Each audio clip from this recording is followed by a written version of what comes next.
विकासनगर में सरस्वती शिशु विद्या मंदिर inter college Babugarh में आज वार्षिक उत्सव कार्यक्रम का भव्य आयोजन किया गया।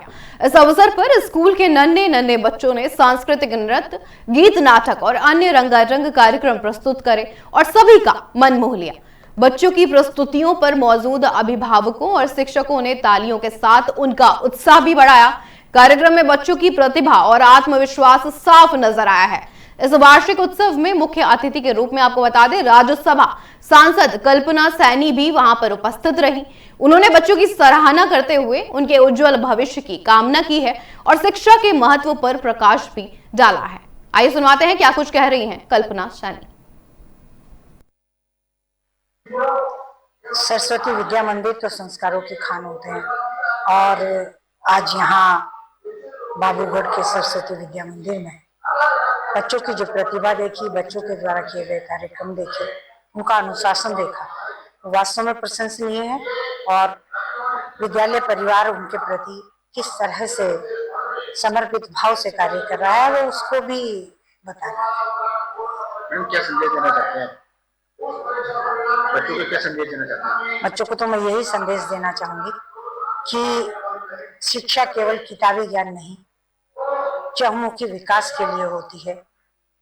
आज के बालक कल का भारत हैं और संस्कारवान युक्त शिक्षा पाकर के निश्चित रूप से वो अपने भारत के 2047 में जब विकसित भारत बनेगा और हमारा आगामी भारत पुनः विश्व गुरु बन पाएगा, उसके लिए इनका ये संस्कारवान जीवन बहुत अमूल्य होगा और देश के लिए कार्य कर रहा है। मैडम, बच्चे नशे के इसमें भी जा रहे हैं, उनके क्या संदेश है? उसके लिए भी मेरा यही संदेश है कि संस्कारवान शिक्षा और खेलों में उनकी मैदान के प्रति जागरूकता, ये कार्य करने से अगर संस्कार युक्त शिक्षा दी जा रही है तो नशे से मुक्ति होगी और खेलों में रुझान बढ़ने से जो डिजिटल लत आज पड़ रही है उसे छोड़कर मैदान का रुख करेंगे तो निश्चित रूप से कोई भी दुर्व्यसन हो उसको वो नहीं उनके अंदर आएगा। नए साल के जश्न को लेकर उत्तराखंड के पर्यटन स्थलों पर पर्यटकों की आवाजाही लगातार बढ़ रही है। औली सहित क्वारपीस आपको बता दें, क्षेत्र में बड़ी संख्या में पर्यटक पहुंच रहे हैं। होटल और पर्यटन व्यवसाय से जुड़े लोगों ने पर्यटकों के स्वागत के लिए विशेष तैयारियां भी की। लोक सांस्कृतिक कार्यक्रमों के आयोजन के साथ साथ स्थानीय व्यंजनों की भी खास व्यवस्था की गई है ताकि सैलानियों के लिए ये नया साल यादगार बन सके। औली में लगभग सभी पर्यटक आवास गृह पूरी तरह भरे हुए हैं। हालांकि बर्फबारी ना होने के कारण कुछ पर्यटक निराश भी नजर आए, लेकिन फिर भी पहाड़ों की खूबसूरती और ठंडे मौसम का आनंद लेते हुए पर्यटक नए साल का जश्न मनाते हुए नजर आए।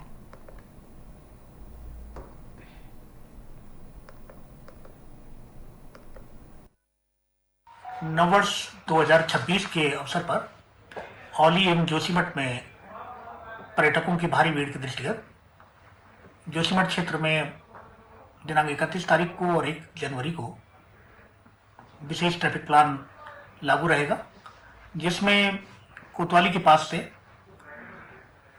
बद्रीनाथ जी की ओर जाने वाले वाहन नरसिंह मंदिर वाले रास्ते पर जाएंगे और गोविंद घाट की ओर से आने वाले वाहन बाजार के बीच से जो मार्ग है उससे होकर आएंगे। पार्किंग की व्यवस्था नगरपालिका पार्किंग, नरसिंह मंदिर के पास की पार्किंग में एवं अन्य स्थानों पर जो पूर्व से परिचित पार्किंग है उन जगहों पर की जाएगी।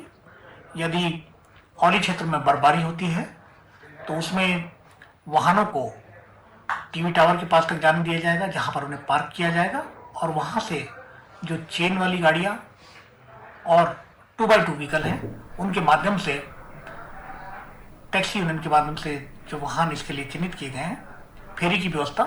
और देहरादून में नववर्ष 2026 के आगमन के अवसर पर आयोजित पूर्व सैनिक मिलन कार्यक्रम में मुख्यमंत्री पुष्कर सिंह धामी ने शिरकत की है। इस कार्यक्रम का आयोजन सैनिक कल्याण मंत्री गणेश जोशी द्वारा किया गया है, जिसमें बड़ी संख्या में पूर्व सैनिक शामिल हुए। बता दें, मुख्यमंत्री धामी ने पूर्व सैनिकों को नववर्ष की शुभकामनाएं देते हुए उनके योगदान को नमन किया है।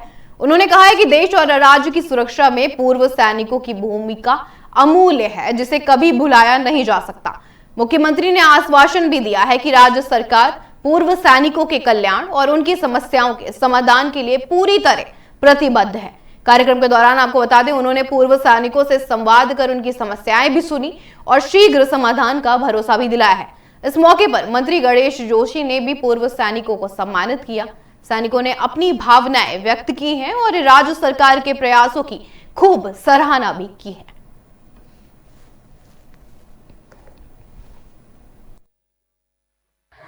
वर्ष 2025 का अंतिम दिन और 26 का आगमन है, क्योंकि मैं एक भारतीय जनता पार्टी का सिपाही होने से पहले एक पूर्व सैनिक हूं और प्रभु की कृपा से मुझे मेरे टेस्ट का अवार्ड सैनिक कल्याण भी दिया है। पर आपने देखा होगा लगातार सैनिकों की रहकर तो सैनिकों की कल्याण की जितनी भी योजनाएं होंगी उनको लाने की हमने कोशिश की। लगातार सैनिकों से हमारा संवाद रहता है और आज 25 को विदाई देने के लिए अपने पूर्व सैनिक साथियों के साथ पर हम यहां पर एकत्रित हुए, क्योंकि जब मैं अपने सैनिकों के बीच में आता हूं तो एक मंत्री के रूप में नहीं आता हूं, एक सिपाही के रूप में आता हूं और मुझे बड़े गर्व की अनुभूति होती है। और मैं बड़े बड़े मंचों पर कहता हूं कि अगर मैं सिपाही नहीं होता तो मैं विधायक भी नहीं होता और मंत्री भी नहीं होता। तो इस अवसर पर आज इन साथियों को शुभकामनाएं देने के लिए खुद एक सैनिक पुत्र मुख्यमंत्री जी यहां पर आए हैं, वो भी एक सैनिक के पुत्र हैं।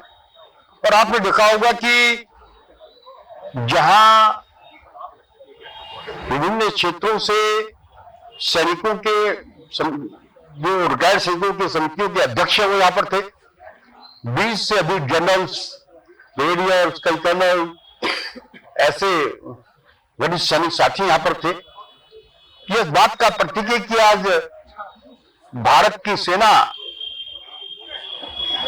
यहां देश की रक्षा के लिए एकजुट है, वहीं सामाजिक काम के लिए यहां की सेना एकजुट है। यहां पर मेरे एक बहुत से परसों मैंने आप लोगों से अनुरोध किया था और इतनी भारी संख्या में मेरे सैनिक साथी यहां पर आए, मैं उनका अभिनंदन करता हूं, स्वागत करता हूं और हमें पूरा विश्वास है कि हम इस प्रकार मिलजुल कर भारत को एक शक्तिशाली देश बनाएंगे, वहीं उत्तराखंड को एक देश का अग्रणी राज्य बनाएंगे। उसमें हमारे इन पूर्व सैनिक साथियों की एक अहम भूमिका होगी। ये हमारे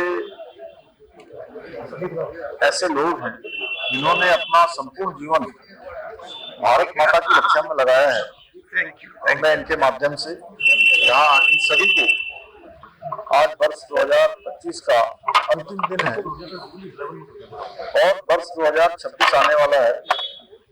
मैं हमारे सभी पूर्व सैनिकों को देश की सीमाओं की रक्षा करने वाले उन सभी को अपनी तरफ से वर्ष 2026 की बहुत बधाई देता हूँ, शुभकामनाएं देता हूँ कि वर्ष 2025 में अनेक उपलब्धियां हमको प्राप्त हुई, राज्य को अनेक अवसर प्राप्त हुए, वहीं हमें अनेक चुनौतियों का भी सामना करना पड़ा। हम सब ने मिलकर इन चुनौतियों का सामना किया। उन चुनौतियों पर हम लोग हर मोर्चे पर सभी लोग मिलजुल कर उन सभी चुनौतियों को पार करा हमने, उन चुनौतियों से आगे बढ़े हैं। वर्ष 2025 हमारे राज्य की दृष्टि से, विकास की दृष्टि से, नवाचार की दृष्टि से, हर एक क्षेत्र में रोजगार की दृष्टि से, सुशासन की दृष्टि से एक उपलब्धि भरा वर्ष साबित हो। मैं भगवान से प्रार्थना करता हूँ हमारे प्रधानमंत्री आदरणीय मोदी जी के नेतृत्व में जिस प्रकार से आज देश आगे बढ़ रहा है, उन्हीं के मार्गदर्शन में हमारा प्रदेश आगे बढ़ रहा है, आगे भी निरंतर यूं ही प्रगति करता रहे और जो विकसित भारत का हमारा संकल्प है, वो संकल्प जिस तेज गति से आगे बढ़ रहा है, उस संकल्प के लिए हम सभी अपने अपने स्तर पर जो जिम्मेदारी हमारे पास है उस जिम्मेदारी को पूरी तन्मयता के साथ, पूरे समर्पण के साथ, मेहनत और ईमानदारी के साथ पूरा करें, जिससे कि ये संकल्प हमारा जल्दी से जल्दी सिद्धि को प्राप्त हो। एक बार फिर से मेरी सभी को